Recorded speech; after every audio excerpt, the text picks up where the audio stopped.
मान्यवरांना विनंती करते की पुष्पार्पण करून आपण महाराष्ट्र राज्याचे मुख्यमंत्री सन्मान्य एकनाथजी शिंदे साहेब, सन्मान्य उपमुख्यमंत्री, शासन आपल्या दारीची ही दिंडी आज संत, साहित्य, उद्योग, निसर्ग संपन्नता, धार्मिक अधिष्ठान प्राप्त अशा ऐतिहासिक परळी वैजनाथ जिल्हा बीड येथे आज आलेली आहे। दीपज्योती परब्रह्म दीपज्योतिर्जनार्दना दीपो हरतु मे पापम दीपज्योतिर्नमोस्तुते दीपज्योतिर्नमोस्तुते। आपल्या सगळ्यांना मान्यवरांना विनंती करते की कृपया आपण स्थानापन्न व्हावं। महाराष्ट्र राज्याचा अभिमान आणि स्वाभिमान असलेलं पुन्हा एकदा सगळे सन्मान्य मान्यवरांनी स्थानापन्न व्हावं। फुले शाहू आंबेडकरांच्या महाराष्ट्र राज्यात आपण राज्यगीताने आजच्या कार्यक्रमाची सुरुवात करत आहोत। महाराष्ट्र राज्याचं राज्यगीत अभिमान गीत मी पोलीस प्रशासनाला विनंती करते कृपया आपण जय जय महाराष्ट्र पोलीस बँडच्या तालात या ठिकाणी सुरुवात करावी। महाराष्ट्र गीताकरिता कृपया आपण सगळ्यांनी उभं राहावं, आहात त्या जागेवरती उभं राहावं। पोलीस प्रशासनाला विनंती।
एकदा सर्व मान्यवरांनी कृपया आपण स्थानापन्न व्हावं।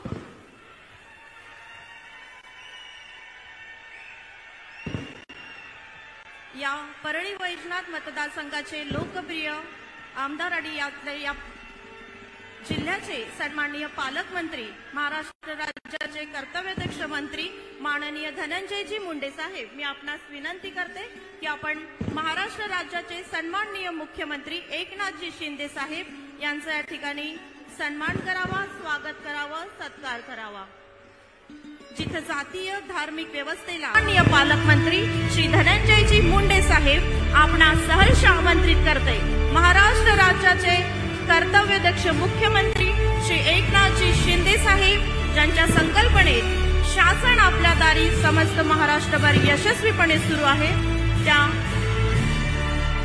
सन्मान्य मुख्यमंत्र्यांचं स्वागत खास वाराणसीवरून आणलेला शिवलिंगाची प्रतिमा देऊन आदरणीय धनंजयजी मुंडे साहेब आपण मान्यवरांचं स्वागत करावं।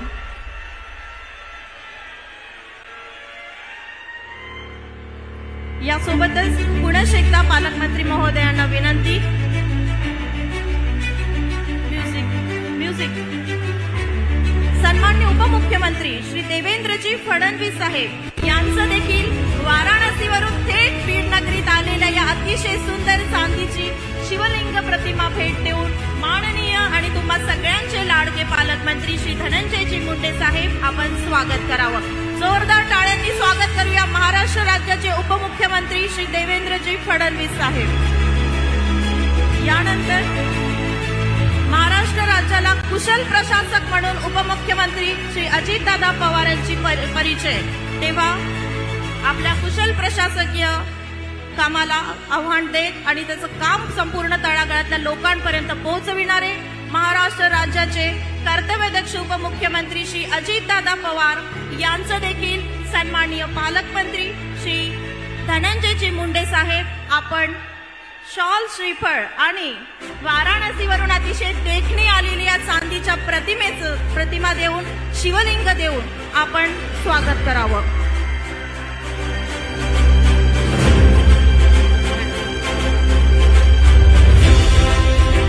यानंतर बीड प्रशासनाच्या जिल्हाधिकारी सन्माननीय दीपा मुंडे मुधोळ मॅडम आपणास विनंती, आपण सन्माननीय मुख्यमंत्र्यांचा कृषी विभागाच्या वतीने रेशमाचा हार, रेशीम उत्पादनात अग्रेसर असलेला बीड जिल्हा, म्युझिक टेक्निशियन प्लीज म्युझिक, कृषी विभागाच्या वतीने अतिशय देखणा रेशीम हार देऊन आपण उपमुख्यमंत्री श्री देवेंद्रजी फडणवीस साहेब यांचं मिलेट्स बास्केट देऊन सुद्धा स्वागत करावं।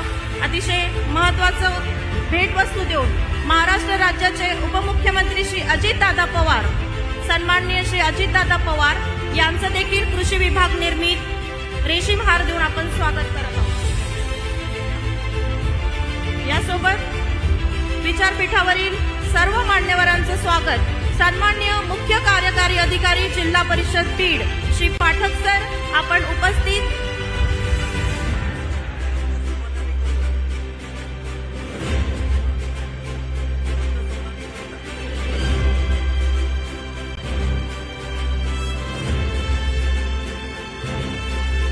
जिल्हा प्रशासनाच्या सन्माननीय कर्तव्यदक्ष जिल्हाधिकारी श्री दीपा मुधोळ मुंडे मॅडम, मी आपणास पाचारण करते की आजच्या या शासन आपल्या दारी कार्यक्रमाचं आपण प्रास्ताविक करावं। सन्माननीय मुंडे मॅडम। शासन आपल्या दारी या कार्यक्रमामध्ये उपस्थित असलेले महाराष्ट्र राज्याचे माननीय मुख्यमंत्री माननीय श्री एकनाथजी शिंदे साहेब, राज्याचे उपमुख्यमंत्री श्री देवेंद्र फडणवीस साहेब, राज्याचे उपमुख्यमंत्री श्री अजितदादा पवार साहेब, जिल्ह्याचे पालकमंत्री श्री धनंजय मुंडे साहेब, उपस्थित असलेले सर्व लोकप्रतिनिधी वर्ग, सर्व आमदार महोदय, सर्वांना मी नमस्कार करते आणि स्वागत करते। सर, शासन आपल्या दारी कार्यक्रमांतर्गत जे ध्येय आहे गरजू लोकांपर्यंत सर्व लाभ पोहोचण्यासाठी त्या कामाच्या बाबतीमध्ये बीड जिल्ह्यामध्ये विविध ठिकाणीचे कॅम्पचे आयोजन करण्यात आला। त्याच्यामध्ये विविध प्रकारचे लाभाचे वाटप त्या गावामध्ये जाऊन अर्ज भरून घेऊन ते लाभाचे वाटप करण्यात आले। सर, जिल्ह्याचे पालकमंत्री महोदयांच्या मार्गदर्शनाखाली बीड जिल्हा पायलट डिस्ट्रिक्ट म्हणून पीएम किसान सॅच्युरेशन ड्राईव्ह मध्ये निवड करण्यात आलेला आहे। त्याच्यामध्ये आम्ही गावोगावी जाऊन शेतकऱ्यांच्या ई-केवायसी करून घेत आहोत। त्याच्यामध्ये पूर्ण देशभरामध्ये 7 राज्यांमधील एक जिल्हा निवडला गेलेला आहे। त्याच्यामध्ये महाराष्ट्र राज्याच्या बीड जिल्ह्याची निवड झालेली आहे। त्या अनुषंगाने आमच्या जिल्ह्यामध्ये काम होतो आहे। सर, माननीय देवेंद्र फडणवीस साहेबांच्या मार्गदर्शनाखाली जे जलयुग शिवार अभियानाचं काम सुरू होतं त्याच्यामध्ये लोकसहभागातून गाळ काढण्याचे अत्यंत काम चांगलं झालेलं आहे। त्याच्यामध्ये सीएसआरच्या माध्यमातून गाळ काढण्याचे, गाळ उपसाच्या नाला सरळीकरणाचे काम झालेलं आहे। सर, परंतु 1-2 समस्या मला या ठिकाणी सांगावंसं वाटतं की बीड जिल्ह्यामध्ये खूप मोठ्या संख्येने ऊसतोड कामगार आहेत, त्याच्यामुळे बालविवाह होतो। बालविवाहाच्या अनुषंगाने आमच्या अभियान सुरू आहे, त्याचे एक शॉर्ट फिल्म पण आज आपल्या हस्ते आम्ही अनावरण करून घेणार आहोत। सर,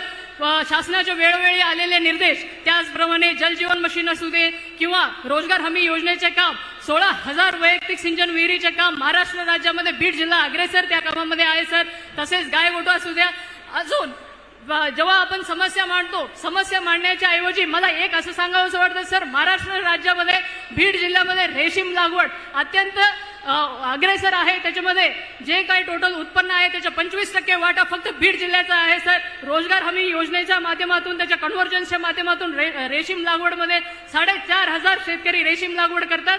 तसेच 10 चौकी सेंटर आहे आणि 3 कोषच्या धागा निर्मिती केंद्र आमच्या जिल्ह्यामध्ये आहे। सर, या सर्व गोष्टींच्या आणि आता जे ऑनलाईन उद्घाटन होणार आहे, सर्व मुख्यमंत्री, सर्व उपमुख्यमंत्री, पालकमंत्री, सर्व लोकप्रतिनिधींच्या प्रयत्नातून बीड जिल्ह्यामध्ये अत्यंत काम शासनाचे तंतोतंत निर्देश पालन करत आहोत। सर, जय हिंद, जय महाराष्ट्र। हा कार्यक्रम खरं तर लाभार्थ्यांचा आहे आणि आपल्याकडे 35 लाभार्थी आहेत। आता मी सगळ्यांना विनंती करतो, आपल्यामध्ये जरा शैफुद्दीन पठाण, माझी कन्या भाग्यश्री मधून तिला 25,000 रुपये मिळालेले आहेत. पटकन यायचंय, सगळ्यांनी लवकर यायचंय. जरा सैफुद्दीन पठाण माजी कन्या भाग्यश्री मध्ये तिला 25,000 रुपये, आज 25,000 रुपयांचं अनुदान मिळत आहे. त्यानंतर दिव्या विनोद ढवळे यांना अंगणवाडी मदतनीस, दिव्या विनोद ढवळे यांना अंगणवाडी मदतनीस असं आज नियुक्ती मिळालेली आहे, दिव्या विनोद ढवळे. त्याच्यानंतर सुभाष सोनाजी थेटे यांना एकात्मिक फलोत्पादक विकास अभियान याच्यातर्फे 1,53,000 रुपयाचं आज ड्रॅगन फ्रूटची लागवड करणार आहेत हे, आणि यांना तो चेक मिळत आहे. याच्यानंतर चंद्रकला परशुराम सोनावणे यांना प्रधानमंत्री सूक्ष्म अन्न प्रक्रिया उद्योग याच्यामध्ये कर्ज मंजुरी पत्र मिळत आहे. त्यांना 80,000 रुपयाचं हे मिळालेलं आहे, आणि त्या मिरची कांडप यंत्र हे असं सुरू करणार आहेत. त्याच्यानंतर चंद्रसेन त्रिंबक चौरे यांना पीक विमामध्ये अग्रिम प्रमाणपत्र मिळत आहे.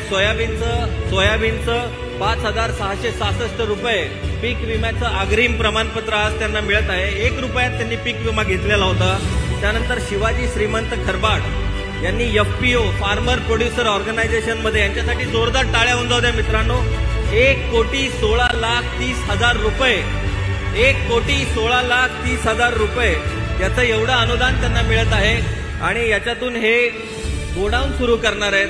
त्या गोडाऊनमध्ये 2,000 मेट्रिक टनची कपॅसिटी आहे. त्यानंतर किशोर पवार यांना प्रधानमंत्री आवास योजनेतून 1,20,000 रुपयाचं घरकुल मिळत आहे. तसंच बबन जाधव यांना पारडी आवास योजनेतून 1,20,000 रुपयाचं घरकुल मिळत आहे. त्याच्यानंतर किशोर ज्ञानेश्वर जाधव यांना सुद्धा घरकुल मिळत आहे. किशोर सगळ्यांनी एकत्र यायचं आहे. त्याच्यानंतर आपल्याकडे उमेदमधल्या काही महिला आहेत. त्या उमेदमधल्या महिलांना आशा तुकाराम गवळी, किशोर ज्ञानेश्वर जाधव यांना घरकुल मिळत आहे रमाई आवास योजनेतून. त्याच्यानंतर उमेदमधल्या काही महिला आहेत, त्याच्यामध्ये आशालता तुकाराम गवळी यांना उमेद अभियानाअंतर्गत 3 लाख रुपयाचं मानधनाचा चेक मिळत आहे. त्यांनी छत्रपती महिला स्वयंसहायता समूह आहे, आणि या समूहाला तो चेक आज मिळत आहे. त्याच्यानंतर प्रियांका विश्वनाथ काळे ह्या आपण उमेदमधल्या महिला आहेत, त्यांना 16 लाख रुपयाचा चेक मिळत आहे, आणि त्याच्यामधून ते डाळ मिल आणि इतर व्यवसाय, ग्रेडिंग, कूलिंग, सॉर्टिंग, पॅकिंगचा व्यवसाय करणार आहेत. त्यानंतर नानासाहेब विश्वंभर गात यांना गुरांच्या गोठ्यासाठी 86,000 रुपयाचं आज मानधन मिळत आहे. गुरांचा गोठा आज त्यांचं सँक्शन झालेला आहे.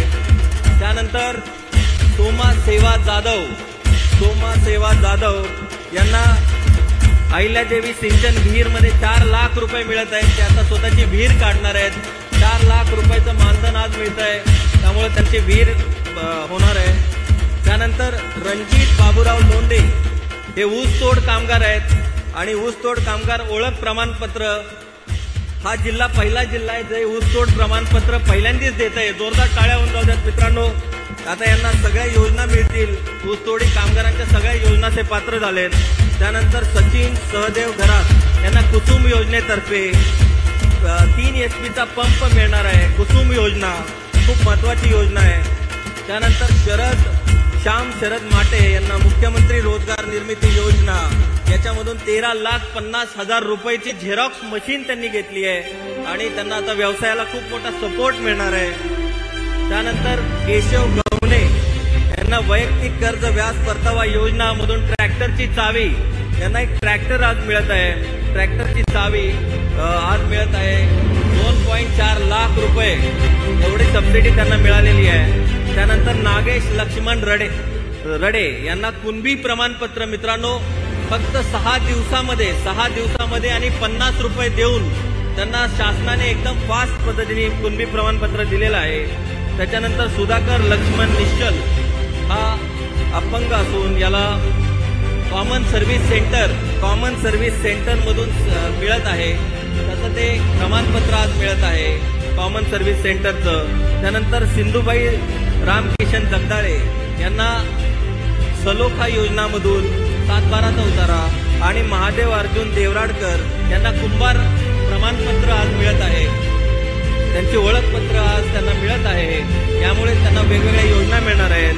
गीता दीपक जाधव यांना विधवा निवृत्ती योजनेतर्फे 1500 रुपये पर मंथ ची पेन्शन सुरू होत आहे, त्याचा हा प्रमाणपत्र त्यांना आज मिळत आहे, 1500 रुपये पर मंथ मित्रांनो। त्यानंतर सुधाकर आनंद सोनवणे यांना आयुष्यमान भारत तर्फे आयुष्यमान कार्ड दिलं जात आहे, यामुळे यांना 5 लाख रुपयापर्यंतचा उपचार यांना मिळणार आहे। त्यानंतर नामदेव रमेश वैद्य यांना कामगार सुरक्षा किट आज देण्यात येत आहे। हे सुरक्षा किट खूप महत्वाचं असतं आणि याच्यामुळे बऱ्याच कामगारांचा जीव वाचतो आणि त्यांना खूप या कामगार किटमध्ये बऱ्याचशाच गोष्टी आहेत, आता ते मुख्यमंत्र्यांना दाखवत आहेत। या कामगार किटमुळे बऱ्याचशाच लोकांना खूप फायदा झालेला आहे मित्रांनो। आणि त्यानंतर धनंजय माणिकराव चव्हाण यांना वन टाइम सेटलमेंट या स्कीम तर्फे हे मिळत आहे, वन टाइम सेटलमेंट स्कीमचे प्रमाणपत्र मिळत आहे। आणि मित्रांनो, मयत ऊसतोड कामगारांच्या वारसदारांना प्रत्येकी 5 लाख रुपये आर्थिक मदत, पहिल्यांदा जोरदार टाळ्या होऊन जाऊ द्यात मित्रांनो। ऊसतोड कामगारांच्या वारसदारांना प्रत्येकी 5 लाख रुपये याचा चेक, असे काही प्रातिनिधिक स्वरूपात इथं चेक वाटण्यात येत आहेत। थोडं लवकर यायचं आहे, थोडंसं लवकर यायचं आहे, सगळ्या ऊसतोड कामगारांनी लवकर यायचं आहे। प्रत्येकी 5 लाख रुपयाचा चेक आज देण्यात येत आहे सामूहिकरित्या आणि हे पहिल्यांदीच आपल्या जिल्ह्यामध्ये झाले, त्यामुळे त्यांच्यासाठी जोरदार टाळ्या होऊन जाऊ द्यात, जोरदार टाळ्या होऊन जाऊ द्यात मित्रांनो।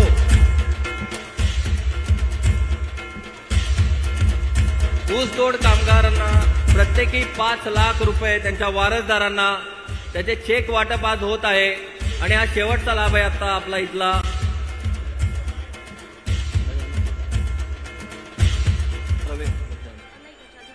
धन्यवाद। जय हिंद, जय महाराष्ट्र। यानंतर सन्माननीय मुख्यमंत्री एकनाथजी शिंदे साहेब, आपणास विनंती आहे की आपण व्हर्च्युअल भूमिपूजन या ठिकाणी करावं। आदरणीय दीपा मुधोळ मुंडे मॅडम, आपण या सगळ्यांनी सहकार्य करावं। अनेक विविध शासकीय विभागांच्या ऑनलाईन उद्घाटन या ठिकाणी होत आहे। कृषी विद्यापीठ, कलेक्टर ऑफिस, जिल्हा कृषी भवन, जिल्हा मध्यवर्ती प्रशासकीय इमारत, ऊसतोड कामगारांसाठी वसतिगृह, सोयाबीन संशोधन केंद्र, कृषी उत्पन्न बाजार समितीचे तब्बल 93 व्यापारी संकुल आणि बस स्टँड, प्रशासकीय इमारत, सर्वसामान्यांच्या आणि तंत्रज्ञानाच्या या काळामध्ये आपण व्हर्च्युअल उद्घाटनाचं स्वागत करूया। पुढे एकदा मान्यवरांनी स्थानापन्न होतील अशी मी आपणास विनंती करते। सहर्ष आमंत्रित करते मार्गदर्शन करण्याकरिता टाळ्यांच्या जोरदार गजरात महाराष्ट्राची संघर्ष कन्या माननीय श्री पंकजाताई मुंडे, आपल्याला टाळ्यांच्या जोरदार गजरात आपण स्वागत करूया। सन्माननीय पंकजाताई मुंडे। आज परळी या वैद्यनाथाच्या नगरीमध्ये आणि आपले सर्वांचे लाडके लोकनेते गोपीनाथाच्या नगरीमध्ये मंचावर विराजमान या विशिष्ट असा कार्यक्रम ज्यांनी केलाय, शासनाच्या दारात तुम्हाला जायची गरज नाही तर शासन तुमच्या दारात येणार आहे असा कार्यक्रम ज्यांनी पूर्ण महाराष्ट्रभर राबवत आहेत, ते या महाराष्ट्राचे लोकप्रिय मुख्यमंत्री एकनाथजी शिंदे साहेब, मंचावर उपस्थित या महाराष्ट्राचे उपमुख्यमंत्री आदरणीय देवेंद्र फडणवीस, मंचावर उपस्थित या महाराष्ट्राचे दुसरे आमच्या परळीमध्ये अशा कार्यक्रमात ज्यांचा पहिल्यांदा योग आला ते उपमुख्यमंत्री आदरणीय अजितदादा पवार। हा कार्यक्रम ज्यांनी आयोजित केलेला आहे ते या जिल्ह्याचे पालकमंत्री धनंजय मुंडे, मंचावर उपस्थित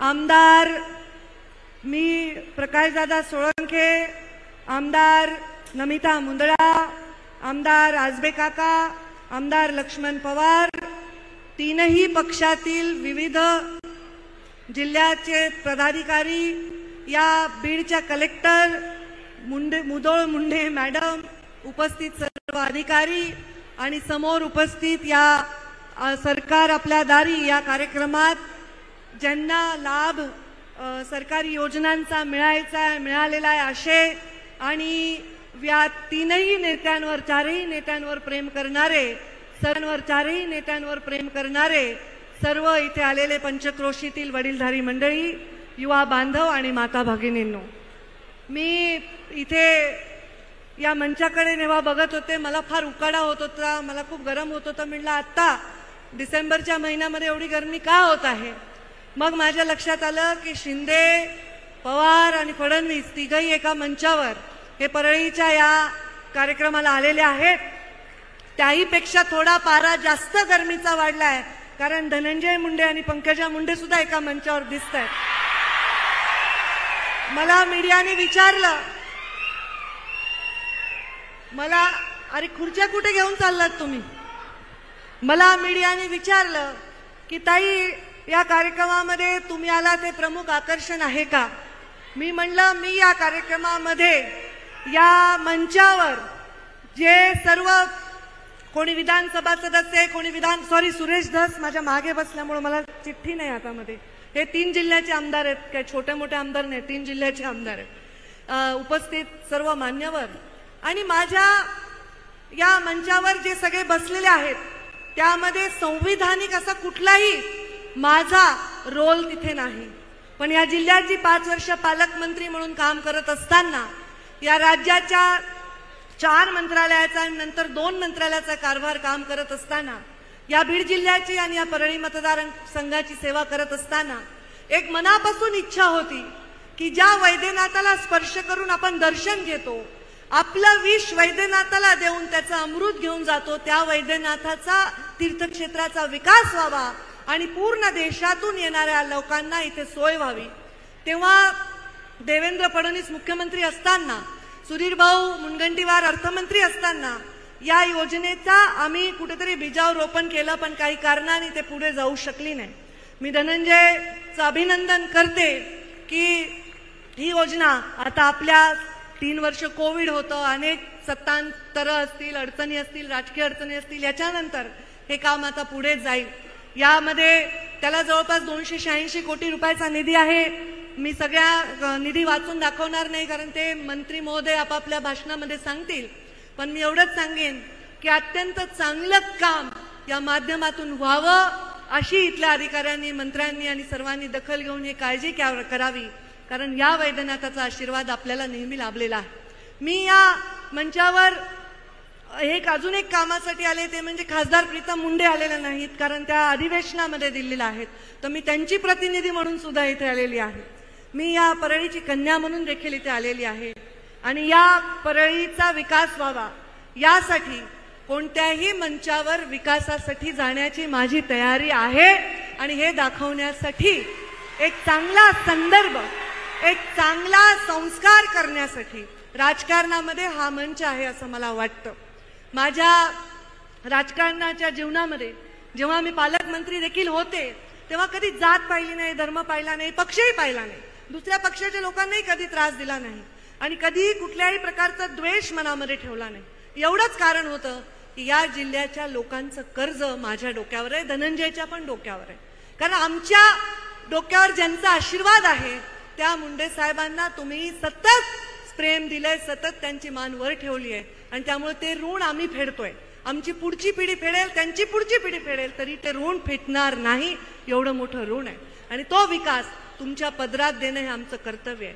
गे मायभू तुझे मी फेडीन पांग सारे आणि न आरतीला हे सूर्य चंद्र तारे, हे जर तुमच्यासाठी म्हणलं तर कमी होणार नाही. आणि म्हणून तुमच्या या विकासासाठी माझी परळी नगरी, या परळीची पहिल्यांदा विधानसभेची सदस्य म्हणून मला सभागृहात जायची संधी मिळाल्यामुळे 4 गोष्टी करता आल्या, त्यामुळे मंत्री म्हणून काम करता आलं आणि आज या परळीच्या विकासासाठी मी खांद्याला खांदा लावून सगळ्यांच्या बरोबर काम करेन. सामान्य माणसाच्या हितासाठी, वंचितांचा वाली आणि वाणी बनण्यासाठी, हे काम करण्यासाठी आम्ही सर्व इथे खांद्याला खांदा लावून काम करू असं या निमित्ताने सांगेन. मी मुख्यमंत्री आणि मंत्री महोदयांना एवढंच विनंती करेन की आता 3ही राज्यामध्ये सरकार आलेलं आहे, भारतीय जनता पार्टीचं आलेलं आहे.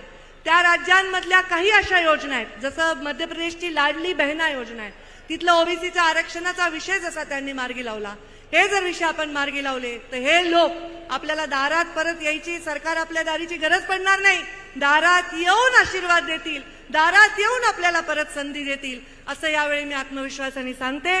आणि फार वेळ न घेता मी माझी रजा घेते, आपल्या सर्वांची रजा घेते, माझ्या वाणीला विराम देते. धन्यवाद. जय हिंद, जय महाराष्ट्र. परळीवासियांनो, महाराष्ट्राला एक संघर्षशील, तरुण, तडफदार आणि ध्येयवेड नेतृत्व आपण दिले, तेव्हा टाळ्यांच्या जोरदार गजरात आमंत्रित करते आपले लाडके पालकमंत्री श्री धनंजयजी मुंडे साहेब.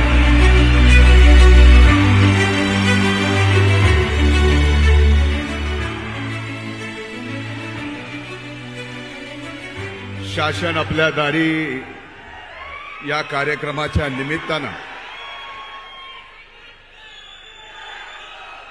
राज्याचे माननीय मुख्यमंत्री इथं उपस्थित आदरणीय एकनाथरावजी शिंदे साहेब, आता इथून आगे बढो म्हणल्यानंतर जर इथून आहे तिथून आगे बढो म्हणल्यावर थोबड फुटल ना माझं. इथून आगे बढो कसं व्हायचं? इथून शांत बसा जरा. राज्याचे उपमुख्यमंत्री आदरणीय देवेंद्र भाऊ फडणवीस, राज्याचे उपमुख्यमंत्री आदरणीय दादा, व्यासपीठावर उपस्थित विधिमंडळातील माझे सर्व सहकारी, प्रशासनातील सर्व सन्माननीय अधिकारी, महायुतीतील सर्व पक्ष घटकातील सन्माननीय व्यासपीठावरील नेते आणि आज ज्यांना खऱ्या अर्थानं आदरणीय मुख्यमंत्री आणि उपमुख्यमंत्र्यांच्या शुभास्ते लाभ देण्यात आला त्या जिल्ह्यातील लाभार्थी, आजच्या या शासन आपल्या दारी या कार्यक्रमाला इथं उपस्थित सर्वात मोठ्या संख्येनं असलेल्या माझ्या मायमाऊली, वडीलधारी मंडळी, उत्साहात असणाऱ्या माझ्या तरुण भावांनो आणि इथं उपस्थित पत्रकार मित्रांनो, सर्वप्रथम आदरणीय मुख्यमंत्री एकनाथराव शिंदे साहेबांचं, आदरणीय फडणवीस साहेबांचं, आदरणीय दादांचं या बीड जिल्ह्यामध्ये आणि 12 पैकी 12 पंचम ज्योतिर्लिंगाच्या या परळी वैद्यनाथ नगरीत आणि प्राचीन काळामध्ये कांतीपुरी ज्याला म्हणायचे त्या या नगरीत मी मनापासून आपलं या ठिकाणी पालकमंत्री या नात्यानं स्वागत करतो. जीवनामध्ये अनेक सभा केल्या, अनेक कार्यक्रम केले, पण शासन आपल्या दारी या निमित्तानं पहिल्यांदा असा कार्यक्रम होतोय की व्यासपीठावर एवढी मोठी संख्या असणाऱ्या कुठल्याही वक्त्याला बोलावं असं वाटेल, पण जीवनामध्ये माझ्या पहिल्यांदा असा प्रसंग आला की एवढं सगळं तुम्हाला पाहिल्यावर आणि मागे वळून एवढं सगळं पाहिल्यावर तोंडातून शब्द सुद्धा निघू नये आणि एका वाक्यात आपलं भाषण संपवावं की माझीच नजर ना लागो माझ्या या वैभवाला.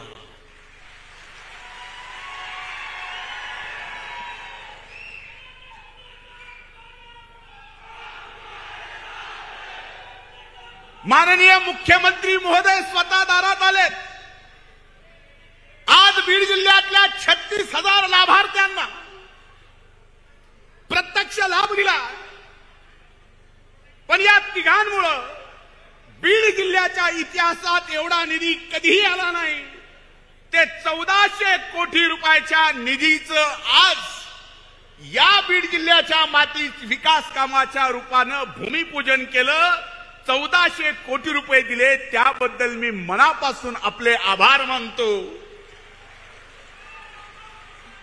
आणि आज या बीड जिल्ह्याचा एक नागरिक म्हणून, या भागाचा आमदार म्हणून आणि आपण दिलेल्या कृषी विभागाच्या आणि या जिल्ह्याच्या पालकमंत्र्याच्या जबाबदारीतून एक विश्वास देतो, आज ज्या पद्धतीनं ताकदीनं आपण बीड जिल्ह्याच्या पाठीमाग आणि बीड जिल्ह्याचं मागासलेपण दूर करण्यासाठी विकासाची गंगा या ठिकाणी देताय, थोडेसे आणखीन हात ढिले करा, हा बीड जिल्हा मागासलेला जिल्हा म्हणून ओळखला जाणार नाही। हा बीड जिल्हा ऊसतोड मजुरांचा जिल्हा म्हणून ओळखला जाणार नाही, तर हा बीड जिल्हा सर्वात विकसित जिल्हा आहे आणि सगळ्यात चांगलं काम केलेला जिल्हा म्हणून या ठिकाणी ओळखला जाईल। मी कुठल्या शब्दात आपल्या सगळ्यांचे ऋण व्यक्त करू। आज व्यासपीठावर बघितलं की बघा, अनेक जण म्हणले की आजच्या कार्यक्रमाचं आकर्षण काय, ते आकर्षण काय आमच्या ताईंनी सांगितलं। व्यासपीठावर ताई आणि मी एकत्र आहेत, दादा आणि देवेंद्र भाऊ एकत्र आहेत, बाळा काका आणि सुरेशांना एकत्र आहेत, भैयासाहेबांना लक्ष्मणांना भैयासाहेब सुद्धा इथं आलेले आहेत। असं सगळं पाहिल्यावर तुम्ही खरेच राज्याचे एकनाथ आहात, एकनाथामुळे एकी निर्माण होतीये हे मात्र निश्चित आहे। माझी एवढीच अपेक्षा आहे, आमच्या छोट्या मागण्यात दादा आपण विलक्षण प्रेम केलं, देवेंद्र भाऊ आपण पण विलक्षण प्रेम केलं, ताईंनी विकासाची सुरुवात केली, आता विकासाच्या मध्यावर कुठेतरी आहोत आणि आज या व्यासपीठावर तुमच्या सर्वांच्या साक्षीनं आणि बीड जिल्ह्यातल्या या मायबाप जनतेच्या साक्षीनं शब्द देतो की आम्ही दोघं मिळून आणि इथं जे जे तुम्हाला सगळे एक दिसते, सगळे एकत्र मिळून या बीड जिल्ह्याचा विकास करून दाखवू। याच्या पलीकडे दुसरं कुठलं वचन देऊ शकत नाही। आज परळीच्या 12 ज्योतिर्लिंगाच्या 283 कोटी रुपये, शिवपुराणामध्ये या 12 पंचम ज्योतिर्लिंगाचं आगळं वेगळं स्थान आहे। मी आज बोललो तर त्याचा वेगळा अर्थ कोणी घेऊ नका, याला शिवपुराण प्रमाण की काशी विश्वेश्वरापेक्षा गौवर आघाव पुण्य जर कुठं असेल तर या पंचम परळीच्या वैद्यनाथाला हे आपण मान्य करता का नाही? आज 283 कोटी रुपये दिलेत, कलेक्टर ऑफिस दिलं, प्रशासकीय इमारत दिली, 8 महिलांसाठी फक्त मुलींसाठी 8 कस्तुरबा गांधीच्या तत्वावरती निवासी शाळा दिल्या, ऍग्रिकल्चर कॉलेज परळीला दिलं, एवढंच नाही ऍग्रिकल्चर मॅनेजमेंट कॉलेज दिलं, अंबाजोगाई केज विधानसभा मतदारसंघात सर्वात मोठं देवणी गायचं संशोधनाचं केंद्र सुद्धा आपण या ठिकाणी दिलं। हेच नाही, कुंटेफळ इथं दोघं बसली आहेत असतील, दादा तिथे 546 किलोमीटराचं 46 कोटीचं माजलगाव उजव्या कालव्याचं, ज्याचा सर्वात मोठा फायदा हा गेवराई मतदारसंघाला, बीड मतदारसंघाला आणि माजलगाव मतदारसंघाला आणि थोडं थोडकं परळीला होणार आहे, त्याच्यासाठी 546 कोटी दिले। हे तर हिशोबात नाहीच आहेत। आज 2च मागण्या मी करतोय प्रभू वैद्यनाथाच्या साक्षीनं। देशामध्ये आदरणीय नरेंद्र मोदी साहेबांच्या नेतृत्वाखाली सरकार आहे, तिथं प्रसाद योजनेच्या माध्यमातून उज्जैन बघितलंय ताईंनी, काशीचं विश्वेश्वर बघितलंय, महाराष्ट्रातून एकच प्रसाद योजनेमधून या तीर्थक्षेत्र परळीचा विकास व्हावा याचा प्रस्ताव राज्य शासनाने केंद्राकडे पाठवावा ही हात जोडून प्रभू वैद्यनाथाच्या साक्षीनं आपल्याला प्रार्थना करतोय। देवेंद्र भाऊ 3 ऊर्जा शक्तीपीठ म्हणून हे परळीचं वैद्यनाथाचं स्थान आहे।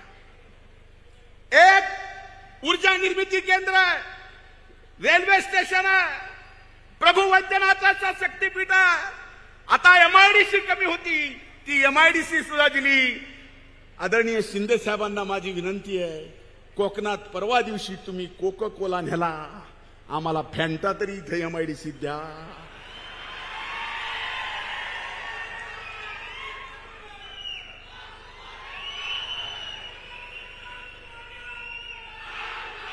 या बीड जिल्ह्याच्या मातीतल्या माणसाच्या हातातल्या मनगटात ताकद एवढी आहे की आम्ही 6 महिने विस्थापित होऊन आमची शेती करून दुसऱ्याच्या शेतात जाऊन ऊस तोडतोय। तुम्ही जर थोडी आपण सर्वांनी ताकद मिळून या बीड जिल्ह्याच्या जनतेला दिली तर हा बीड जिल्ह्यातला प्रत्येक शेतकरी 12 माही शेती करून आपल्या मनगटाची ताकद आपल्या काळ्या मातीत वापरून स्वतःची आर्थिक क्रांती करून घेतल्याशिवाय राहणार नाही। दादा, पहिल्यांदा तुम्ही परळी वैद्यनाथाला उपमुख्यमंत्री असताना, आता दादानी घड्याळ बघितली म्हणजे मला कळालं,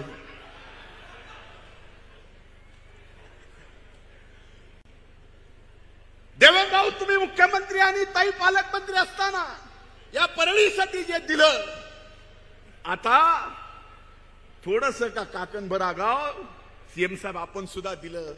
बीड जिल्ह्याचे प्रलंबित सर्व प्रश्न आपण या ठिकाणी मार्गी लावावेत आणि लावाल हा विश्वास आहे।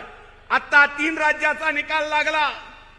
3 राज्याच्या निकालामध्ये देशाचे प्रधानमंत्री नरेंद्र मोदी यांची गॅरंटी, तुम्ही आमच्या बीड जिल्ह्याच्या विकासाची सगळे मिळून गॅरंटी घ्या, काम चांगलं करून घ्यायची जबाबदारी या ठिकाणी आपण स्वतः घेऊ, एवढं वचन या निमित्तानं देतो। पुन्हा एकदा आपलं मनापासून स्वागत करतो, ऋण व्यक्त करतो, थांबतो। जय हिंद, जय महाराष्ट्र।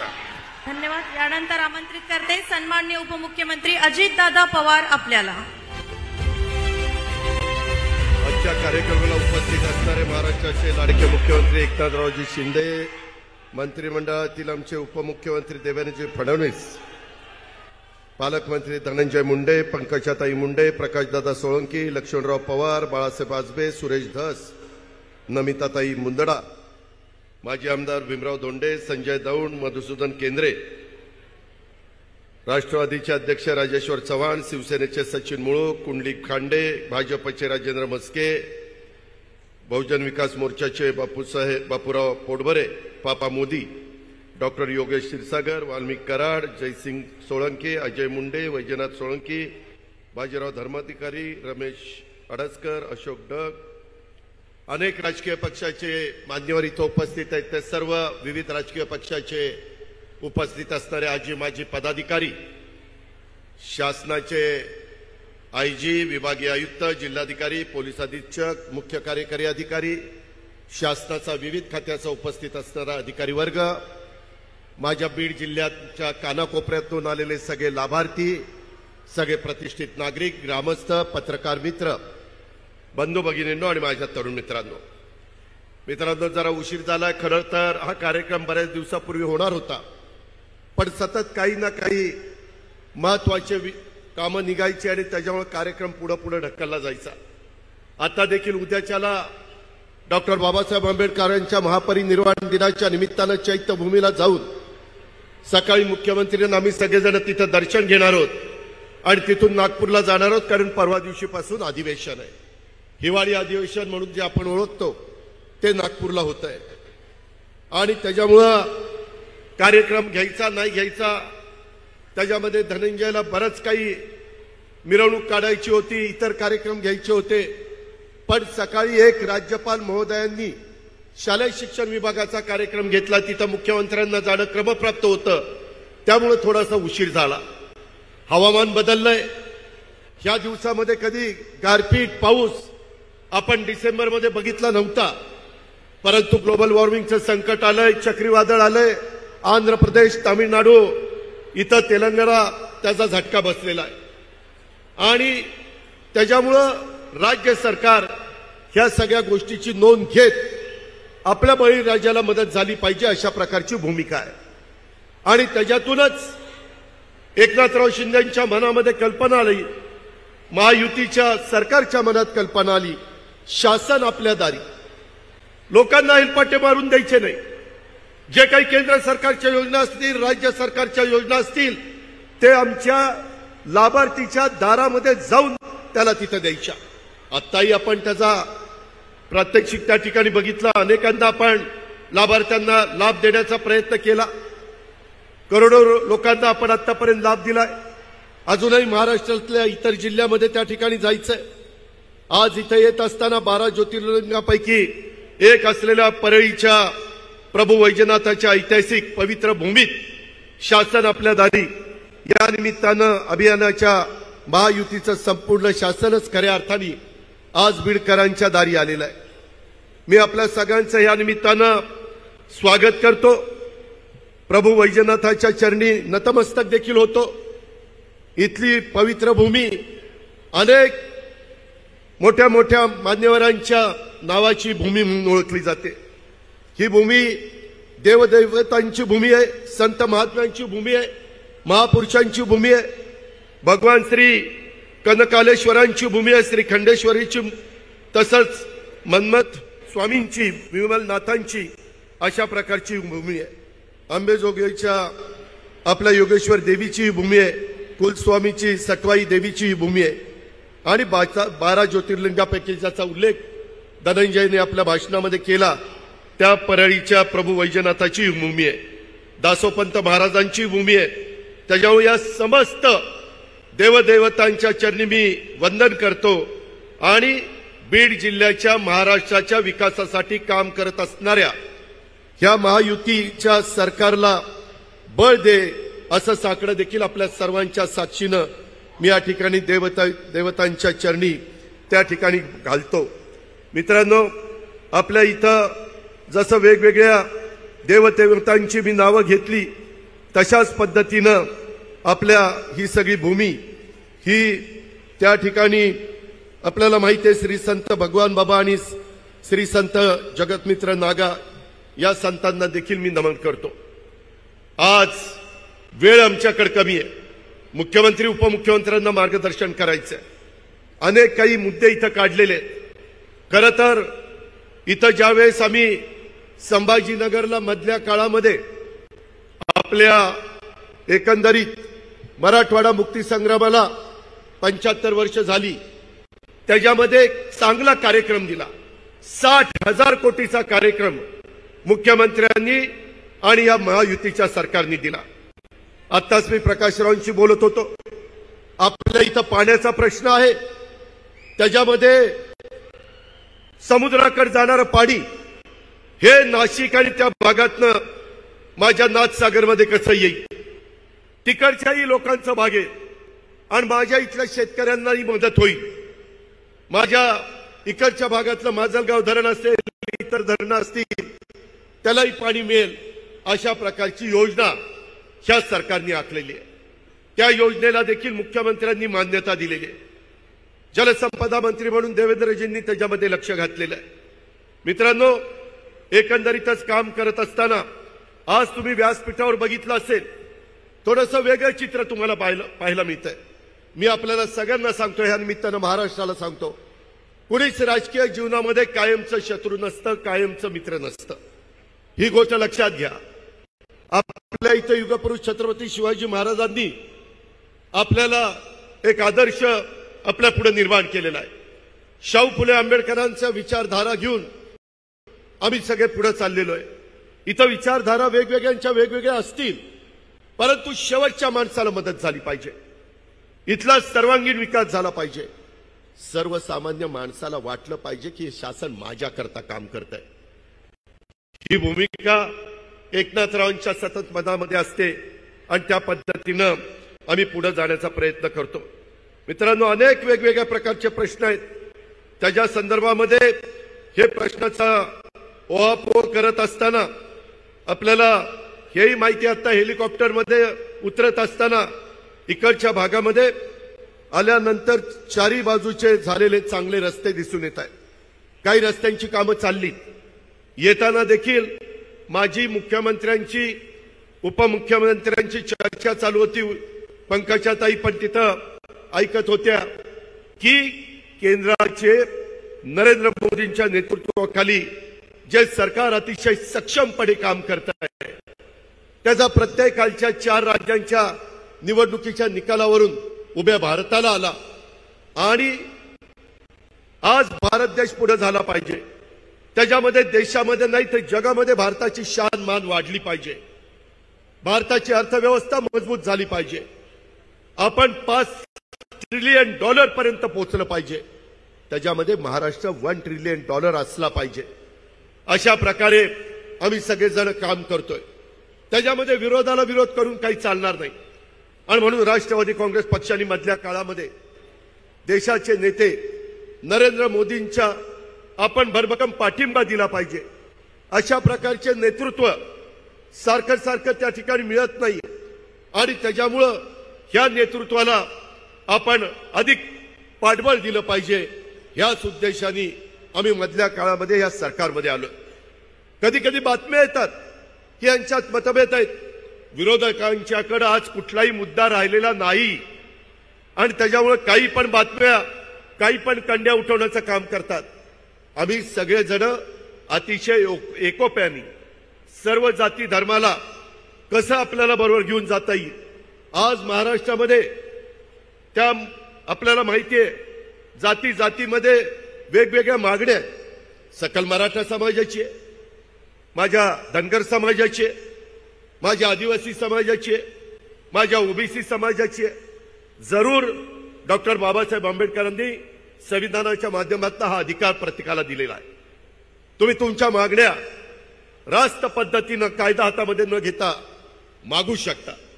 सरकार म्हणून स्वतः एकनाथरावांनी त्याच्याबद्दलचा शब्द ज्या दिवशी दसरा होता दसऱ्याच्या सभेमध्ये मुंबई ही आपली सगळ्याची राजधानी देशाची आर्थिक राजधानी तिथे दिलेला आहे.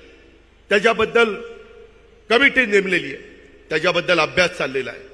त्याच्यात कुठेही आम्ही दुर्लक्ष करत नाहीये. ही गोष्ट माझ्या परळीच्या शासन आपल्या दारी कार्यक्रमाच्या निमित्तानं तुम्हाला तर मला सांगायचंच परंतु महाराष्ट्राला जनतेला पण सांगायचंय. मित्रांनो ह्याच्या संदर्भामध्ये ज्यांच्या तोंडामध्ये आरक्षणाचा घास घातलाय त्याला धक्का न लावता इतरांना पण आरक्षण देण्याची भूमिका महायुतीच्या सरकारची एकनाथराव शिंदेची देवेंद्रजींची माझी आणि आमच्या सगळ्या सहकाऱ्यांची आहे. सगळ्या विरोधी पक्षाला पण आम्ही विश्वासात घेतलं. स्वतः मुख्यमंत्र्यांच्या अध्यक्षतेखाली सह्याद्रीला बैठक झाली. त्यांनी पण त्या सगळ्या गोष्टीला पाठिंबा दिला. पण आपल्याला आपल्या बाप दादांनी वरिष्ठांनी जाती जातीमध्ये अंतर पाडायला तेढ निर्माण करायला जाती जातीमध्ये त्या ठिकाणी कुठेतरी एकमेकाच्या मनामध्ये वेगळ्या प्रकारची भावना निर्माण करायला सांगितलेलं नाहीये. शिवाजी महाराजांनी पण 18 पगड जातीला घेऊन हिंदवी स्वराज्याची स्थापना केलेला इतिहास आपल्या सगळ्यांच्या समोर आहे. आणि महायुतीचं सरकार देखील या राज्यातल्या चांद्यापासून बांद्यापर्यंत 18 पगड जातीला बरोबर घेऊन पुढे चाललेलं आहे. आणि हे पुढे जात असताना देशातल्या वेगवेगळ्या राज्यांचे जे निकाल लागलेले आहेत त्यामध्ये त्यांनी देखील स्वतः पंतप्रधान नरेंद्र मोदी साहेबांना अतिशय मोठ्या प्रमाणावर पाठबळ त्या बाबतीमध्ये दिलेलं आहे. आज हे सगळं काम करत असताना मला आवर्जून तुम्हाला सगळ्यांना सांगायचं आहे योजना तर इतक्या आहेत त्या सगळ्या योजनांचा फायदा तुम्ही घेण्याचा प्रयत्न करा. त्यामध्ये कुणालाही आम्ही दुर्लक्षित त्या ठिकाणी ठेवू इच्छित नाही. मला आपल्याला सगळ्यांना सांगायचं की इतक्या वेगवेगळ्या प्रकारच्या योजना आपण दिलेल्या आहेत. त्याच्यामध्ये तुमचे पालकमंत्री धनंजय मुंडे यांच्याकडे एकनाथरावांनी कृषी खात्याची जबाबदारी दिलेली आहे. एक चांगल्या पद्धतीनं गेल्या 4 महिन्यामध्ये 150 दिवसात 75 निर्णय कृषी विभागाने एकनाथराव शिंदेच्या नेतृत्वाखाली धनंजयच्या मदतीने घेतलेले. शेतकऱ्यांना कुठेही काही अडचण आली, कांद्याचा प्रश्न आला तरी आम्ही त्यांना तिकडं पियुष गोयल आणि बाकीच्या मान्यवरांच्याकडे आम्ही चांच्याकडे पाठवलं. दिल्लीला तिथं पीक विम्याचे मुदतवाढीचा विषय असो, नेहमीच धनंजय आणि त्यांचे सगळे सहकारी आग्रही असतात. वर्षी आपण मोठ्या दुष्काळाला सामोरं जातोय. संकटाच्या काळामध्ये माझ्या शेतकऱ्याला आधार देण्यासाठी आपण 1 रुपयामध्ये पीक विमा योजना सुरू केलेली आहे. मित्रांनो, पंतप्रधान पीक विमा योजनेमध्ये आपल्याला माहिती आहे नुकसान भरपाईसाठी 48,34,745 अर्ज मंजूर झालेले. 2,105 कोटी 14 लाख रुपयाची रक्कम मंजूर झालेली आहे. 26,57,049 अर्जांना म्हणजे शेतकऱ्यांना 1,273 कोटी 65 लाख रुपयाचं वाटप झालेलं आहे. 21,77,696 अर्जांचं 831 कोटी 14 लाख रुपयाचं वाटप करण्याची प्रक्रिया सुरू आहे. धनंजयची धडपड चाललेली आहे. आम्ही एकनाथराव, देवेंद्र, आम्ही सगळेजण त्याला साथ देण्याचा प्रयत्न करतोय. तुम्हाला सगळ्यांना माहिती आहे की सगळी कामं करत असताना धनंजय माझ्याही जवळचा आहे, परंतु तो देवेंद्र फडणवीसांच्याही जवळचा आहे. आणि एकनाथराव पण त्या बाबतीमध्ये चांगल्या कामाला त्याला भरभक्कम पाठिंबा देत असतात आणि त्याच्यामुळं तुम्ही त्याबद्दल काही काळजी करू नका. सगळे इथले लोकप्रतिनिधी, भाजपचे आमदार असतील, राष्ट्रवादीचे आमदार असतील, सगळ्यांना विश्वासामध्ये घेऊन उद्याच्या पुरवणी मागण्यामध्ये देखील एक चांगल्या प्रकारचा निधी राज्याच्या सर्वांगीण विकासाला देण्याचा आमचा सगळ्यांचा प्रयत्न आहे. तो तुम्हाला 7 तारखेला पुरवणी मागण्या सभागृह समोर ठेवल्यानंतर त्या ठिकाणी होईल. रोजी मुंडे सभा स्वर्गीय गोपीनाथ मुंडे ऊसतोड कामगार न्याय देण्याचा प्रयत्न आम्ही त्या ठिकाणी एक लोकनेता त्यांची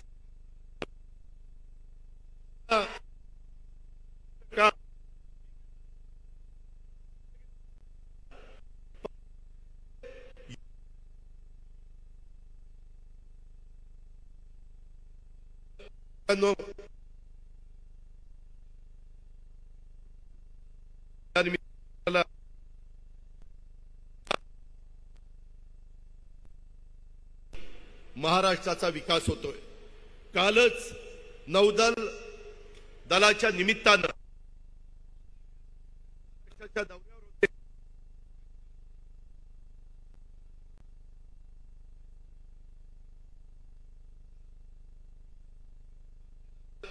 त्या एक महाराजांचा पूर्णाकृती पुतळ्याचं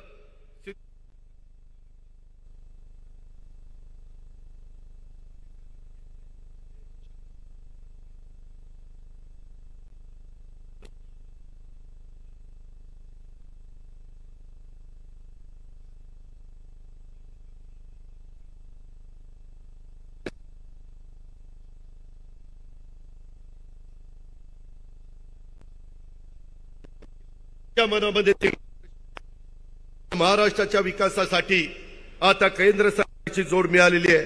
राज्याच्या विकासासाठी आवश्यक असणाऱ्या निधीची कोणतीच कमतरता आपल्याला भासणार नाही. परंतु आपण सगळ्यांनी एकोपा ठेवला पाहिजे. उद्याच्या येणाऱ्या लोकसभेच्या निवडणुकीच्या निमित्तानं तिसऱ्यांदा या देशाचं पंतप्रधान नरेंद्र मोदी साहेबांना करण्याकरता 48 पैकी कमीत कमी 45 जागा तरी निवडून आणण्याचं काम हे आपल्याला सगळ्यांना करायचं आहे. त्याकरता तुमच्या आशीर्वादाची गरज, त्याकरता तुमच्या भरभक्कम पाठिंब्याची गरज ही आम्हाला हवी आहे. ही पण अपेक्षा मी आजच्या निमित्तानं आपल्या सर्व सहकाऱ्यांना करतो आणि ज्यांना ज्यांना लाभ मिळालेला आहे त्या लाभाचा फायदा माझ्या सहकाऱ्यांनी अतिशय चांगल्या पद्धतीनं करून घ्यावा अशा प्रकारची अपेक्षा आज शासन आपल्या दारी आणि इतर विविध कार्यक्रमाच्या भूमिपूजनाच्या निमित्तानं इथं करतो. आज 286 कोटी रुपये आपण त्या ठिकाणी प्रभू वैजनाथाच्या सुधारित तीर्थक्षेत्र विकास आराखड्याला देतोय. माझी एवढीच विनंती आहे की जे हेरिटेज काम आहे, दगडाला रंग मारू नका, जे दगडा ओरिजिनल असतो तशा पद्धतीने ते ठेवा. आत्ताच येताना आमची चर्चा झाली, पांडुरंगाचं विठ्ठलाचं पण तिथला जीर्णोद्धार करायचं आमच्या महायुतीच्या सरकारच्या मनामध्ये आहे. एकनाथराव म्हणले लवकरच आपण तेही काम सुरू करू. जिथं जिथं महत्वाची तीर्थस्थळं आहेत, मग ती कुठल्याही जाती धर्माची असो, तिथं भाविक जातात, तिथं सुविधा मिळाल्या पाहिजेत. अशा प्रकारचा संकल्प, अशा प्रकारचा निश्चय आम्ही सगळ्यांनी केलेला आहे. देश पातळीवर तशा प्रकारचं काम हे मोदी साहेबांनी उभं केलेलं आहे. तशा पद्धतीने आपल्या राज्यामध्ये देखील आम्ही सगळेजण काम करू इच्छितोय. इतर देखील प्रश्न अतिशय तडफेडी सोडवण्याच्या करता आम्ही कुठं कमी पडणार नाही, हा शब्द आपल्याला सगळ्यांना देतो आणि या ठिकाणी थांबतो. जय हिंद, जय महाराष्ट्र. धन्यवाद दादा. यानंतर जलयुक्त शिवारचे प्रणेते आणि शिवरायांच्या महाराष्ट्राला लाभलेला अभ्यासू व्यक्तिमत्व कर्तव्यदक्ष उपमुख्यमंत्री माननीय श्री देवेंद्रजी फडणवीस साहेब आपल्याला मार्गदर्शन करतील. हिंदवी स्वराज्याचे सरसंस्थापक छत्रपती शिवरायांना मानाचा मुजरा करतो. भारतीय राज्यघटनेचे शिल्पकार भारतरत्न डॉक्टर बाबासाहेब आंबेडकर यांना मानवंदना अर्पित करतो. आज परळीमध्ये आल्यानंतर दोन महत्वाच्या नाथांचं दर्शन आम्ही घेतलं. खऱ्या अर्थानं ज्योतिर्लिंग असलेलं आणि ज्यांच्या ऊर्जेने हा संपूर्ण संसार चाललेला आहे, अशा परळी वैद्यनाथाचं दर्शन आम्ही घेतलं. आणि ज्यांच्या ऊर्जेमुळे राजकारणामध्ये आम्ही आहोत ते आमचे गोपीनाथराव मुंडे, त्या गोपीनाथाचं दर्शन देखील आज या ठिकाणी घेतलं. त्यामुळे एकीकडे परळी वैजनाथाच्या चरणी नतमस्तक होत असताना आमचे नेते गोपीनाथरावजी मुंडे यांना देखील या ठिकाणी विनम्र अभिवादन करतो. शासन आपल्या दारी ही संकल्पना ज्यांनी मांडली ते महाराष्ट्राचे लोकप्रिय मुख्यमंत्री आदरणीय एकनाथरावजी शिंदे साहेब, आपले धडाडीचे उपमुख्यमंत्री माननीय अजितदादा पवार साहेब, युवा नेते, राज्याचे कृषी मंत्री आणि जिल्ह्याचे पालकमंत्री धनंजय मुंडेजी, आमच्या भगिनी आपल्या जिल्ह्याचे माजी पालकमंत्री पंकजाताई मुंडे, आमदार सुरेश अण्णा धस, आमदार प्रकाश अण्णा सोळंके, आमदार लक्ष्मण अण्णा पवार, आमदार बाळासाहेब आजबे, आमदार नमिताताई मुंदडा, सुरेश नवलेजी, भीमराव धोंडेजी, मधुकर अर्दडजी, दीपा मुंडेजी, नंदकुमार ठाकूर, मंचावरील सर्व मान्यवर आणि या ठिकाणी उपस्थित एवढ्या मोठ्या संख्येनं जिथपर्यंत माझी नजर जाते तिथपर्यंत मला लोकच लोक दिसत आहेत. अशा माझ्या सगळ्या बीड जिल्ह्यातील सर्व भगिनी आणि बंधूंनो, खरं म्हणजे धनंजय मुंडेंनी या ठिकाणी आल्यानंतर एक मिरवणूक ठेवली होती. ती जर मिरवणूक आम्ही काढली असती तर संध्याकाळपर्यंतही कार्यक्रम सुरू झाला नसता आणि या सगळ्या लोकांचं दर्शन घेता आलं नसतं. म्हणून सगळ्यात पहिल्यांदा आपल्याला विनम्रपणे या ठिकाणी अभिवादन करतो. खरं म्हणजे आज मराठवाडा संकटात आहे, बीड जिल्हा देखील संकटात आहे. मोठ्या प्रमाणात या ठिकाणी दुष्काळाची छाया आपल्याला पाहायला मिळतेय. अनेक तालुक्यांमध्ये त्या ठिकाणी पाऊस कमी पडल्यामुळे शेतकऱ्यांना मोठी अडचण निर्माण झाली आहे. पण मला एका गोष्टीचं समाधान आहे की यावर्षी आपण निर्णय केला आणि मुख्यमंत्री एकनाथराव शिंदेजी यांच्या नेतृत्वामध्ये 1 रुपयामध्ये पीक विम्याची योजना ही या ठिकाणी आपण जाहीर केली. आणि मला हे सांगताना समाधान वाटतं की आपल्या या जिल्ह्यामध्ये 18 लाख शेतकऱ्यांना पहिल्यांदा विम्याच्या इतिहासामध्ये 25% अग्रिम हे त्यांच्या खात्यामध्ये मिळाली आणि कृषी मंत्र्यांनी स्वतः लक्ष घालून हा विमा सर्वांना मिळाला पाहिजे याकरता प्रयत्न केले। आणि आता येत्या काळामध्ये सगळे शेतकरी जेवढे या दुष्काळामुळे अडचणीत आहेत त्या सगळ्या शेतकऱ्यांना आमच्या एकनाथरावजी शिंदे यांच्या नेतृत्वातील सरकार पूर्णपणे मदत करेल। कुठलाही शेतकरी आम्ही वाऱ्यावर सोडणार नाही हा आपल्याला आश्वासित करण्याकरता या ठिकाणी मी आलेलो आहे। एवढंच नाही तर आपल्याला कल्पना आहे आपण आता मराठवाड्यामध्ये नानाजी देशमुख कृषी समृद्धी योजनेचा दुसरा टप्पा सुरू केलाय। या योजनेच्या अंतर्गत गावामध्ये प्रत्येकाला शेततळ असेल त्या ठिकाणी शेततळ्याचं अस्तरीकरण असेल किंवा त्या ठिकाणी ड्रीपची व्यवस्था असेल त्या ठिकाणी वेगवेगळ्या प्रकारच्या योजना असतील त्या ठिकाणी आमच्या शेतकऱ्यांकरता गोदामाची योजना असेल आमच्या शेतकऱ्याच्या शेतमालाला भाव देण्याकरता व्हॅल्यू ॲडिशनची त्या ठिकाणी व्यवस्था असेल मिनी अशा प्रकारचे त्या ठिकाणी प्रक्रिया केंद्र असतील। या सगळ्या गोष्टी आता आपण या ठिकाणी सुरू केलेल्या आहेत। कुठेतरी आमच्या शेतकऱ्याला स्थैर्य यावं आणि त्याच्या शेतमालाला योग्य भाव मिळावा हा प्रयत्न आपल्या सरकारच्या माध्यमातून चाललाय। आणि एवढंच नाही लवकरच आम्ही केंद्र सरकारमध्ये पियुषजी गोयल यांच्यासोबत बैठक घेतोय। आमच्या सोयाबीनचा भाव वाढला पाहिजे आमच्या कापसाचा भाव वाढला पाहिजे याकरता देखील केंद्र सरकार सोबत बैठक घेऊन आमच्या शेतकऱ्याला जो काही माल त्याच्याकडे आहे त्या माध्यमातून उचित दिलासा मिळाला पाहिजे अशा प्रकारचा प्रयत्न आपण करतो। मला एका गोष्टीचा अजून उल्लेख केला पाहिजे आमच्या शेतकऱ्यांची सातत्याने मागणी असते ती आम्हाला दिवसा 12 तास वीज मिळाली पाहिजे। ही दिवसा 12 तास वीज मिळाली तर आमचा शेतकरी आपल्या हाडाचं काळं करतो रक्ताचं पाणी करतो आणि त्या ठिकाणी आपल्या मेहनतीतून शेतमाल पिकवू शकतो। पण आपण वर्षानुवर्ष अर्धे दिवस सकाळी अर्धे दिवस रात्री वीज देतो शेतकऱ्याला रात्री त्या ठिकाणी शेतीमध्ये जावं लागतं आणि म्हणून आपण निर्णय केला मुख्यमंत्री सौर कृषी वाहिनी योजना सुरू केली।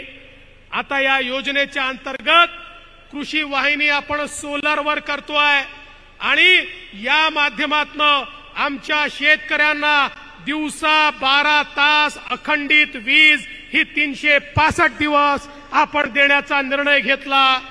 आणि मला आनंद आहे पहिल्याच टप्प्यामध्ये बीड जिल्ह्यातल्या जवळपास 30% फिडरचं टेंडर हे आम्ही काढलेलं आहे। पुढच्या 3 महिन्यात अजून 30% फिडरचं आम्ही टेंडर काढू आणि पुढच्या वर्षापर्यंत बीड जिल्ह्यातल्या सगळ्या फिडरवर आम्ही सोलरायझेशनचं काम सुरू करू। 2 ते 2.5 वर्षामध्ये बीड जिल्ह्यातले सगळे फिडर हे सोलर फिडर असतील आणि बीड जिल्ह्यातल्या सगळ्या शेतकऱ्यांना दिवसा 12 तास अखंडित वीज ही त्या ठिकाणी देण्याचं काम हे आपल्या सरकारच्या माध्यमातून या ठिकाणी निश्चितपणे आपण करणार आहोत। आज खऱ्या अर्थानं हे सरकार गरीबाच्या पाठीशी शेतकऱ्याच्या पाठीशी उभा आहे।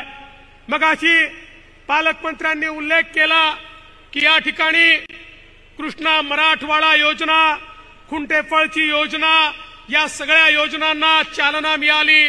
मला आठवतं मागच्या काळात जेव्हा मुख्यमंत्री होतो त्या काळामध्ये आपण कृष्णा मराठवाड्याला सुप्रमा दिली त्यानंतर पुन्हा सरकार आलं शिंदे साहेबांच्या नेतृत्वामध्ये आम्ही पुन्हा 11,400 कोटी रुपयाची सुप्रमा या ठिकाणी दिली आणि मराठवाड्याच्या हक्काचं पाणी हे मराठवाड्यामध्ये आणण्याकरता आपल्या सरकारने जो निर्धार केला तो निर्धार आता पूर्णत्वाला चाललेला आहे आणि मराठवाड्याच्या हक्काचं पाणी हे मराठवाड्यामध्ये आणण्याचं काम आपण करतोय। आणि एवढंच नाही अजितदारांनी सांगितलं हे खरं आहे मागच्या काळात आपण निर्णय घेतला आणि वाहून जाणारं पाणी गोदावरीच्या खोऱ्यामध्ये आणून मराठवाड्याला दुष्काळ मुक्त करण्याचा निर्णय आपण त्या ठिकाणी घेतला. आता त्या कामाला ही गती मिळालेली आहे. लवकरच आम्ही MWRRA कडे चाललो.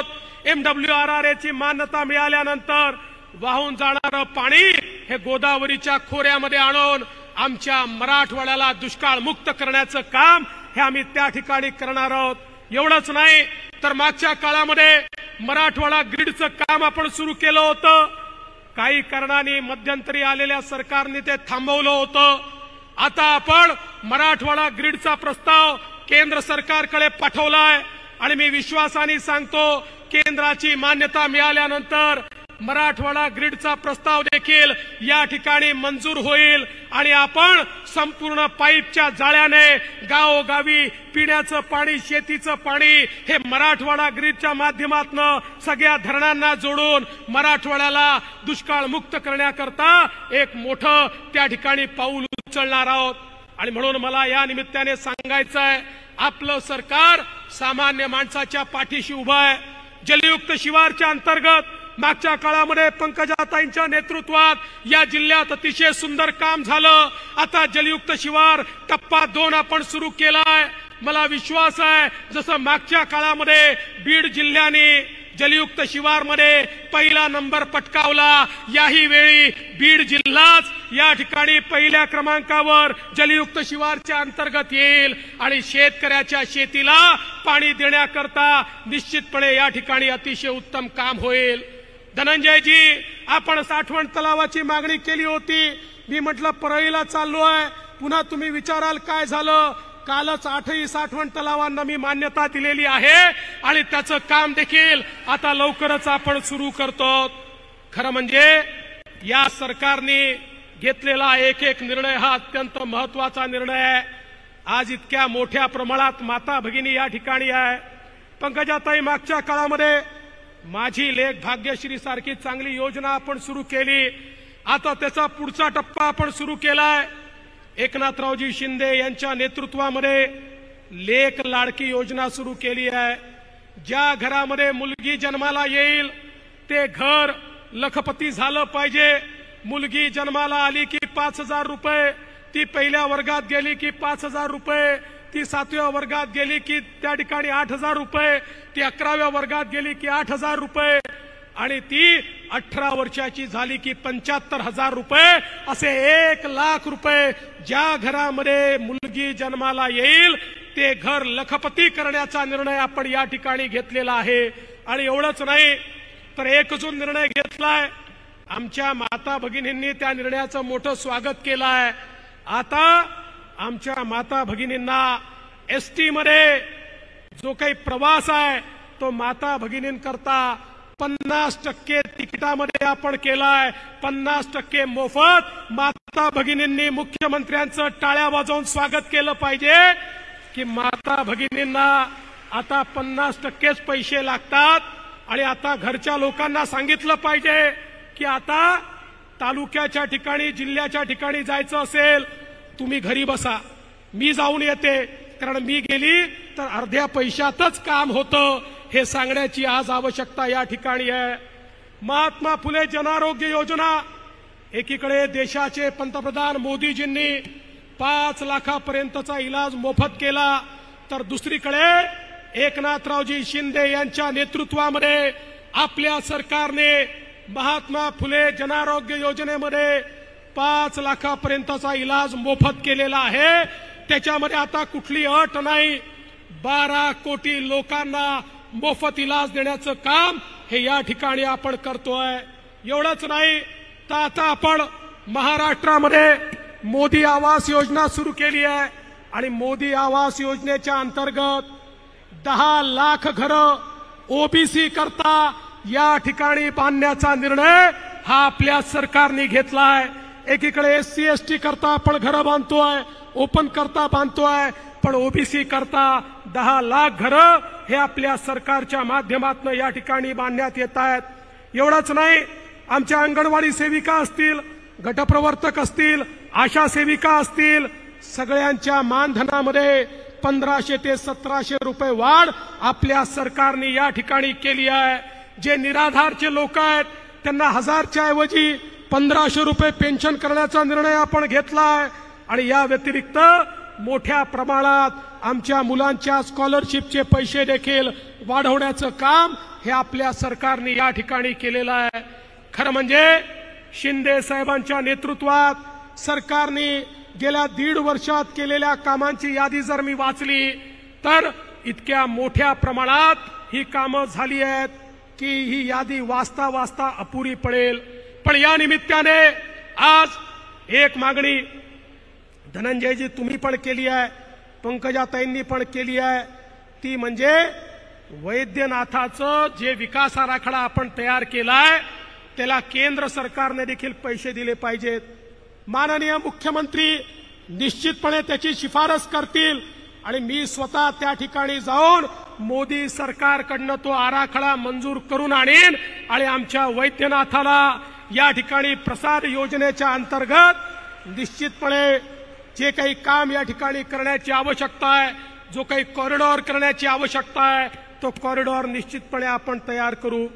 खरं म्हणजे वेळ खूप झालाय, मुख्यमंत्र्यांचं भाषण देखील ऐकायचं आहे, पण या निमित्ताने एवढंच सांगतो, आम्ही तिघं एकत्रित आलोत आणि आम्ही तिघं एकत्रित आल्यानंतर आमच्या मनामध्ये एकच ध्यास आहे, महाराष्ट्राचा विकास, महाराष्ट्राला पुढे घेऊन जाण्याचं काम आम्ही करतोय।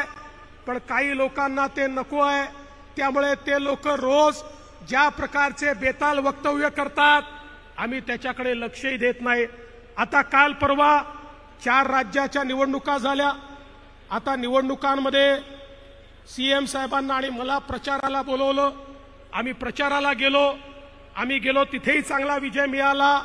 आता काही लोकांना तेही पोटात दुखतं, म्हणाले तुम्ही दुसऱ्या राज्यात का गेले? अरे तुम्हाला बाजूच्या घरात कोणी बोलवत नाही, आम्हाला दुसऱ्या राज्यात बोलवतात, तर तुमच्या पोटामध्ये का दुखतं? हा माझा सवाल आहे।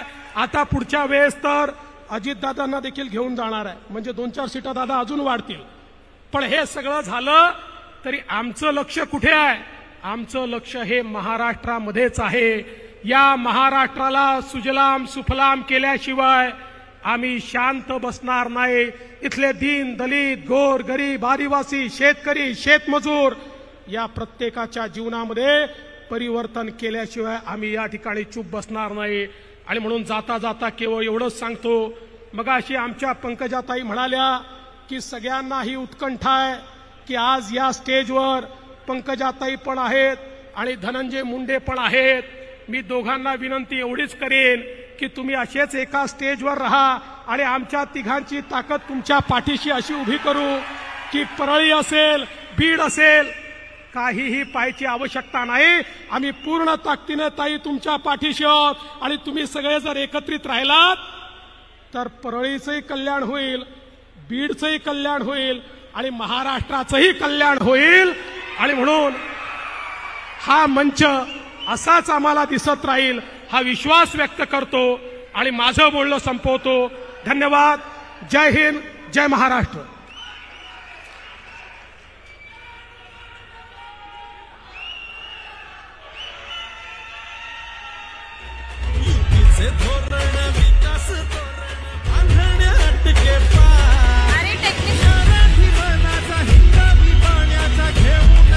हॅलो, सन्माननीय मुख्यमंत्री महाराष्ट्र राज्य श्री एकनाथजी शिंदे साहेब, सर्वसामान्यांचं हक्काचं नेतृत्व, दीपस्तंभ, टाळ्यांच्या जोरदार गजरात स्वागत करूया महाराष्ट्र राज्याचे मुख्यमंत्री श्री एकनाथजी शिंदे साहेब। छत्रपती शिवाजी महाराज की जय भवानी।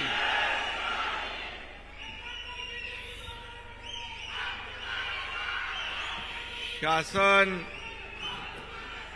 आपल्या दारी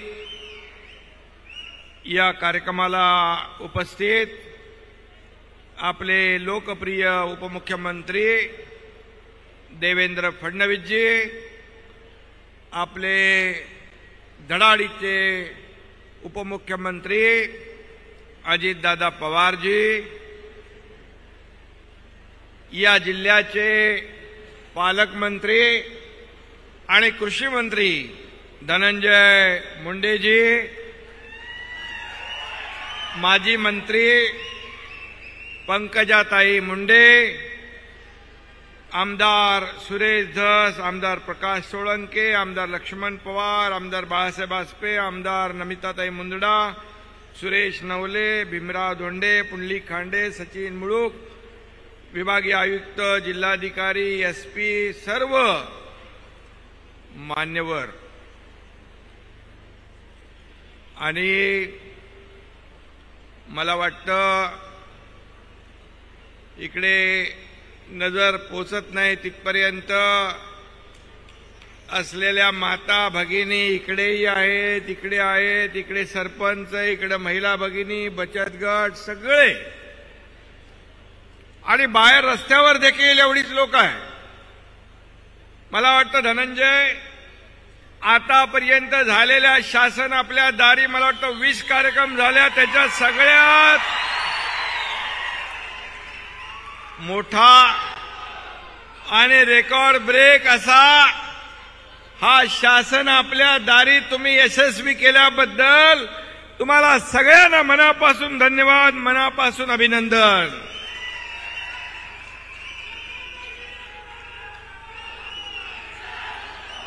खरं म्हणजे येताना आम्ही 12 ज्योतिर्लिंगापैकी परळी वैजनाथचं दर्शन घेतलं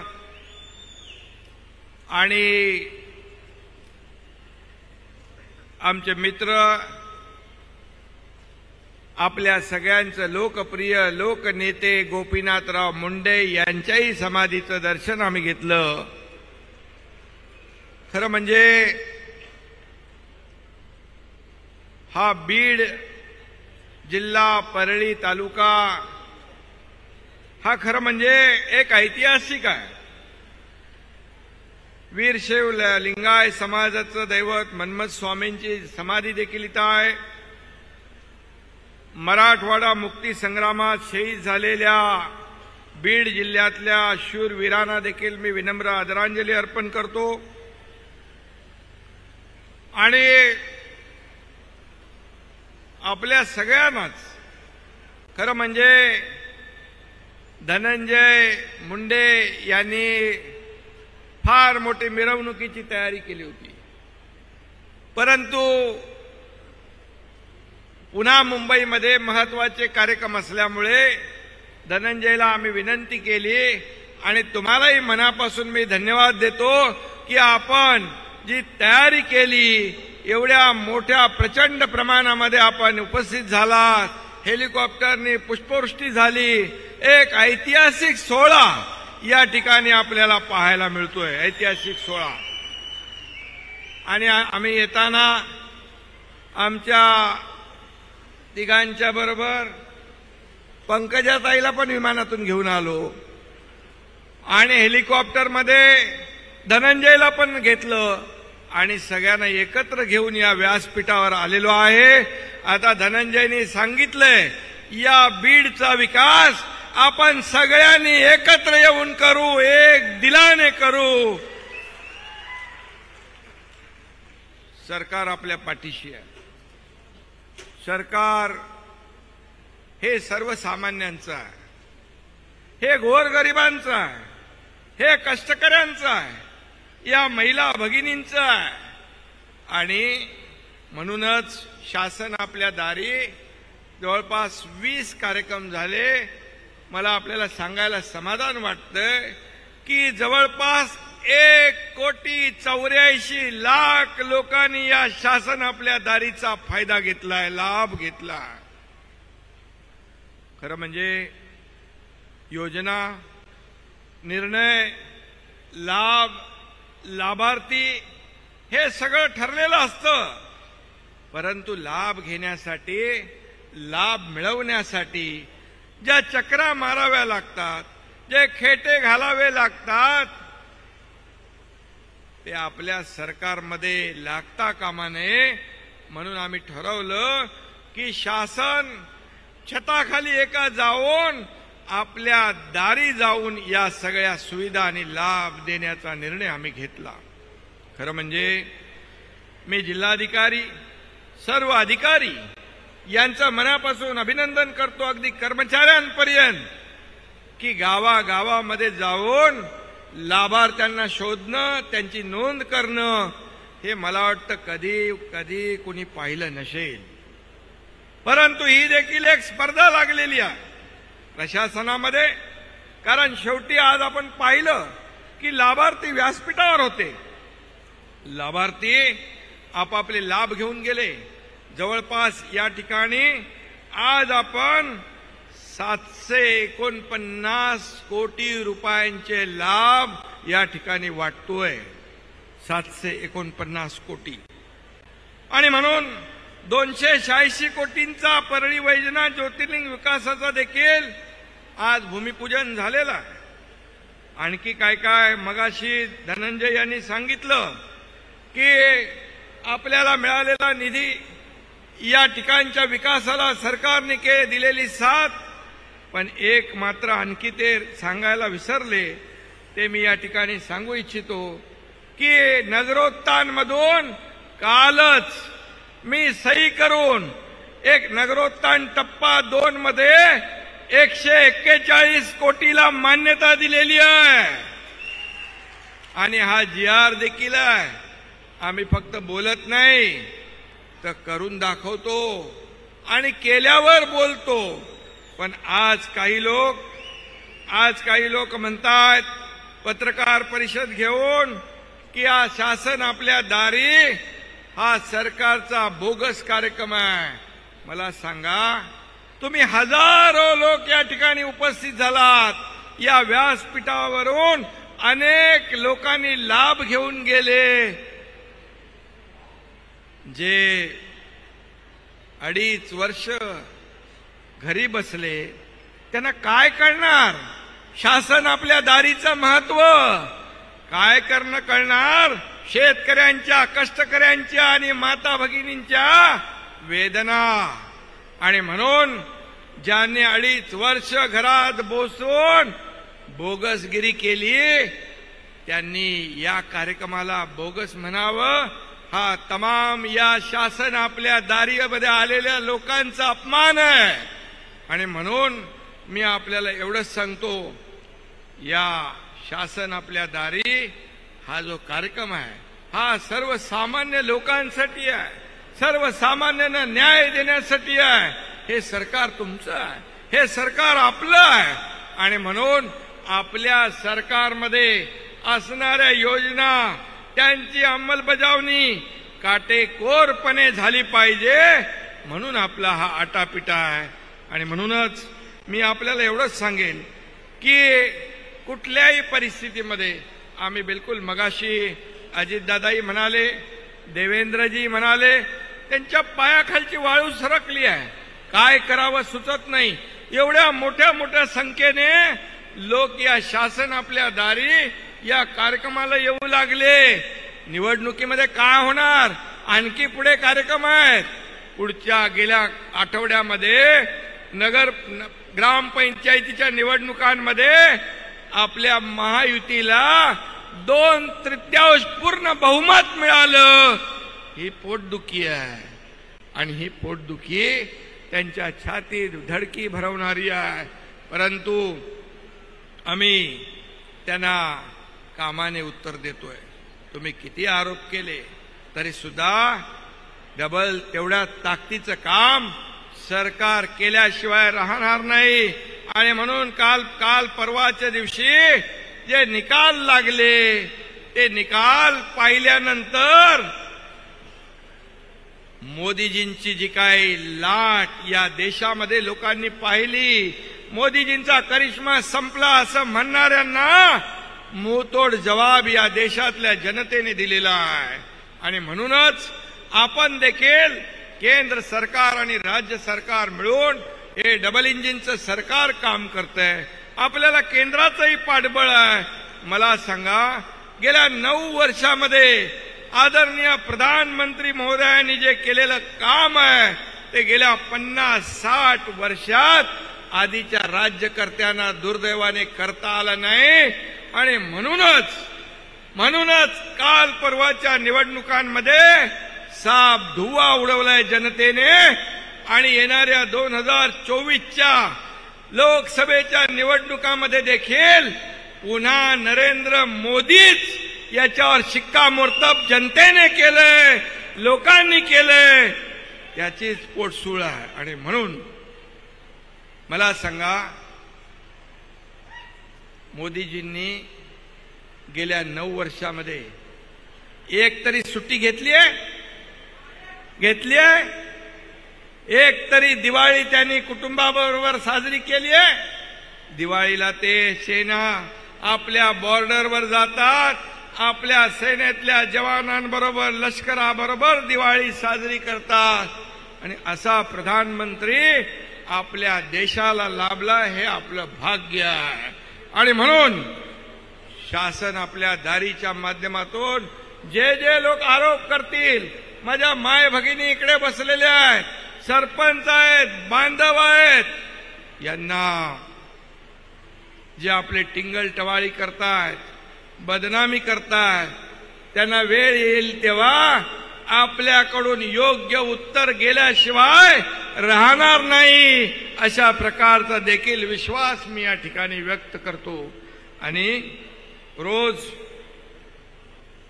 उठायचं, आरोप, आता आम्ही 3 जण काम करतोय, दिवस रात्र काम करतोय, आपण लोकांमध्ये जातोय, लोकांची गाराणी ऐकतोय, लोकांना न्याय देण्याचं काम आपण करतोय. आणि म्हणूनच हे जे काही आज आपण पाहतोय ते चित्र या महाराष्ट्रामध्ये आज बदललेलं चित्र पाहतोय. आणि आज जे आम्ही निर्णय घेतलेत, जे देवेंद्रजींनी या ठिकाणी सांगितलेत, सर्वसामान्य लोकांच्या हितासाठी, शेतकऱ्यांसाठी, कष्टकऱ्यांसाठी, शेतकऱ्यांना म्हणाले वाऱ्यावर सोडले. मला सांगा, शेतकऱ्यांचा मोबदला, नुकसान भरपाई आपण एनडीआरएफच्या दुप्पट केली, 2 हेक्टरचे 3 हेक्टर केले, सततच्या पावसामुळे होणारं नुकसान आपण नुकसानीमध्ये धरलं, 1 रुपयामध्ये पीक विमा योजना केली, जे महाविकास आघाडी सरकारने 50,000 रुपये जे रेग्युलर कर्जफेड करत होते त्यांना देण्याचा निर्णय घेतला, परंतु दिला नाही, तो देखील आपल्या महायुतीने दिला. आणि म्हणून आज इथं देखील अवकाळी पावसाने शेतीचं नुकसान केलेलं आहे, याची जाणीव आम्हाला आहे. आणि म्हणून शेतकऱ्यांना वाऱ्यावर आम्ही सोडणार नाही. हे शेतकऱ्यांचं सरकार आहे, कष्टकऱ्यांचं सरकार आहे. त्यामुळे पंचनामे देखील आम्ही सांगितले युद्ध पातळीवर करा आणि शेतकऱ्यांच्या पाठीशी उभं राहण्याचं काम करा. हे सरकारचं काम आहे, हे आपलं काम आहे. आणि म्हणून महिला बचत गट असेल, सरपंचांना त्यांच्या गावाच्या विकासासाठी निधी असेल, आज महिला सक्षमीकरणाचा देखील निर्णय आपल्या सरकारने घेतला. सीआरपीचं मानधन डबल केलं, महिला बचत गटाचं रिव्हॉल्विंग फंड जे आहे तो आपण दुप्पट केला. आणि या महिला बचत गटांना देखील त्यांच्या वस्तू विक्रीसाठी ब्रँडिंग करणं, मार्केटिंग करणं, त्यांना पायावर स्वतःच्या उभं करण्यासाठी पूर्ण सरकार आपल्याला साथ देणार आहे, आपल्या सोबत आहे. आणि म्हणूनच मी आपल्याला एवढंच सांगेन की आपल्या येणाऱ्या काळात जे जे काही सरकारकडून आपल्याला अपेक्षित आहे, या राज्याचा विकास जो आहे, या राज्यामध्ये पायाभूत सुविधा आहेत, या राज्यामधल्या अनेक योजना आहेत. धनंजय मुंडे यांनी देखील या ठिकाणी पीक विमा योजनेचं बीड पॅटर्न केलं. तो बीड पॅटर्न देखील आपण राज्यामध्ये राबवतोय. खरं म्हणजे आमचा उद्देश एकच आहे, उद्देश एवढाच आहे की सर्वसामान्यांच्या आयुष्यामध्ये चांगले दिवस आणणं, सर्वसामान्यांच्या जीवनामध्ये बदल घडवणं, विकासाच्या जे काही प्रकल्प बंद पाडले होते 2.5 वर्षामध्ये त्याला चालना देण्याचं काम आपण करतोय. शेतकऱ्यांच्या तोंडाला ज्यांनी पानं पुसण्याचं काम केलं, त्या शेतकऱ्यांच्या मागे उभं राहण्याचं काम आमचं सरकार करतंय. आणि म्हणून मी आपल्याला एवढंच सांगेन, मगाशी धनंजय म्हणाले की उद्योग कोका कोला या ठिकाणी बीडमध्ये देखील, या राज्यामध्ये देखील जेवढे जेवढे उद्योग येतील ते आणण्याचं काम सरकार केल्याशिवाय राहणार नाही. कारण या सर्वसामान्य माणसाच्या तरुणांच्या हाताला काम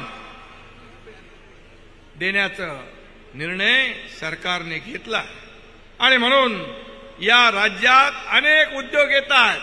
आपण या उद्योगधंद्यांना पूरक अशी मदत करतोय, त्यांना सवलती देतोय आणि उद्योग आले तर लोकांना रोजगार मिळेल, या राज्याची समृद्धी होईल, या राज्याची भरभराट होईल. आणि म्हणून या राज्यामध्ये देखील चांगले रस्ते असले पाहिजे. आम्ही वरून हेलिकॉप्टरमधून बघितलं की रस्त्यांची कामं सुरू आहेत. आणखी जे काही रस्ते लागतील ते देखील आपल्याला देण्याचं काम राज्य सरकारच्या माध्यमातून केलं जाईल, हे देखील मी या ठिकाणी सांगू इच्छितो. आणि म्हणून धनंजय, आम्ही आता तिघही इथं आलेलो आहे, त्यामुळे काळजी करू नका. हे तुमच्या जनतेचं प्रेम या ठिकाणी पाहिलेलं आहे. त्यामुळे या जनता जनार्दनासाठी जे जे काही करावं लागेल ते सरकार केल्याशिवाय राहणार नाही, हा शब्द या राज्याचा मुख्यमंत्री म्हणून मी आपल्याला देऊ इच्छितोय. आणि म्हणून मगाशी अजितदादांनी मराठा समाजाचा देखील उल्लेख केला. मराठा समाजाचं देखील या ठिकाणी सरकारची भूमिका ठाम आहे.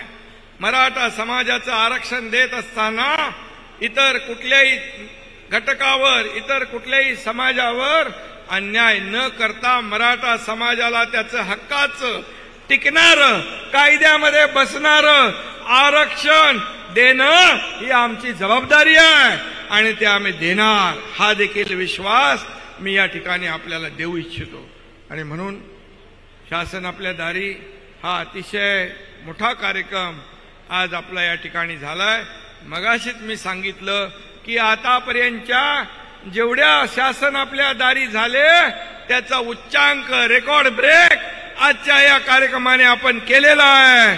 आणि म्हणून पुन्हा आपल्याला मी मनापासून या ठिकाणी धन्यवाद देतो.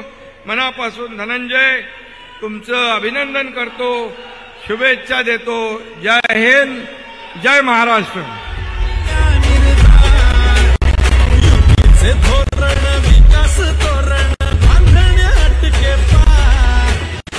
यानंतर बालविवाह निर्मूलन राष्ट्रगीत व्हायचंय. कृपया राष्ट्रगीतासाठी आपण सगळ्यांनी बालविवाह निर्मूलनचे एक अनावरण चित्रफित आदरणीय मुख्यमंत्री महोदय करतील. मी पोलीस प्रशासनाला विनंती करते, आपल्या सगळ्यांना विनंती करते, राष्ट्रगीताकरिता आपण सगळेजण उभं राहावं. एक साथ सुरू करके सुरू कर राष्ट्रगीत. पोलीस बँडला विनंती आहे, कृपया आपण राष्ट्रगीत सुरू करा.